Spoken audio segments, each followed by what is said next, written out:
Hi விவோஸ், இன்றைக்கி வந்து நம்ம என்ன பார்க்க போகிறோம்னா மக்கானத்தி சிலையோட ப்ரோமோ பற்றி தான் இந்த வீடியோக்குள்ளே போய் பார்க்க போகிறோம். வாங்க பார்க்கலாம். மக்கானத்தி சிலை இன்றைக்கி எபிசோடில் பார்த்துக்கிட்டா வந்து சாதா வந்து பசுபு கிட்ட கேட்குறாங்க, யார் வீட்டில் வந்து யார் வந்து நாட்டாமல் பண்ணிட்டு இருக்க, வெளியில் போடா எடுபட்ட நாயே அப்படிங்கிறாங்க. அதுக்கப்புறம் வந்து கொடைக்கானலுக்கு வந்து குமரன், காவேரி, பாட்டி 3 பேரும் அங்கே வர்றாங்க. பசுபதி கிட்ட போய் வந்து குமரன் சொல்கிறாரு, இதெல்லாம் ஒரு டாக்குமெண்ட்ஸாக, இதை வச்சு வந்து இவ்வளோ பெரிய வீடை வந்து எழுதி வாங்குற பார்க்குறியா அப்படின்னு சொல்லி பசுபதி கிட்ட சண்டை போடுறாரு. உடனே போலீஸும் அங்கே வர்றாங்க. 2 பேரும் சண்டை போடுறத பார்த்து வந்து என்ன பிரச்சனை அப்படின்னு சொல்லி 2 பேர்த்தையும் விளக்காட்டுறாங்க.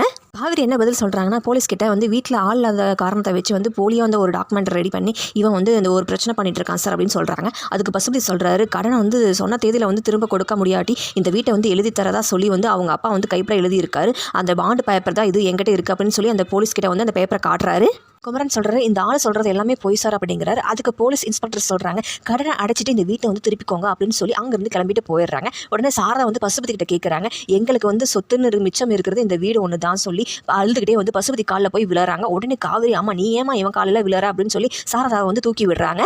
சாரதா வந்து காலை விழுந்தது வந்து பார்த்துட்டு பசுபதி சொல்கிறாரு, உனக்காக ஒரு சௌரியம் பண்ணுறேன், இன்றைக்கி ஒரு நாள் மட்டும் இந்த வீட்டில் வந்து நீ ஆசத்திர இருந்துக்கும், ஆனால் நாளைக்கு காலை நீ உடனே காலி பண்ணிடணும் அப்படின்னு சொல்கிறாரு. இதுக்கப்புறம் வந்து இந்த பிரச்சனையிலிருந்து காவேரி வந்து தன்னோட வீட்டை வந்து எப்படி மீட்டெடுக்க போகிறாங்கன்னு வெயிட் பண்ணி அடுத்த எபிசோடில் அதை பார்க்கலாம்.